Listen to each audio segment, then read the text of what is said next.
دنیا کی کم عمر ترین Nobel award یافتہ ملالا یوسفزئی نے اچانک وطن واپس پہنچ کر وزیر اعظم شاہد خاقان عباسی سے ملاقات کی ہے۔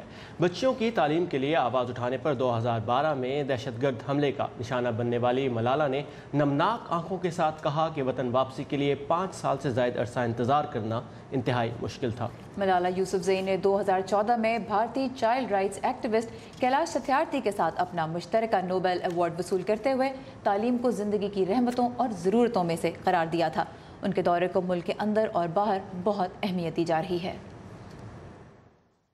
یہ تو بہت خوشی ہے ہمیں، وہ پاکستانی وہ پاکستانی رہے ہیں، وہ ایوارڈ یافتہ ہیں، نام یافتہ ہیں وہ پاکستان کی، تو یہ تو ہمیں بہت خوشی ہوئی ہے۔ I think it's a great news, and many people will be happy to see her, to listen to her, all her experiences.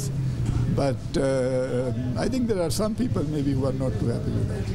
ہمارے پاکستان کا فخر ہے، اس نے نوبل انعام کیا ہے، حاصل کیا ہے۔ اس پہ جو پورے اٹیک ہوا ہے بہت زیادتی ہے، سراسر زیادتی ہے، لیکن ایک بات یہ بھی ہے کہ صرف ملالا ہی پاکستان کی خاتون نہیں ہے، وہ ایک ہی خاتون نہیں ہے، اور بھی لڑکیاں اس کی طرح ہیں۔ جس طرح اس کی دیکھ بھال کی جاتی ہے اس طرح سب کی کرنی چاہیے۔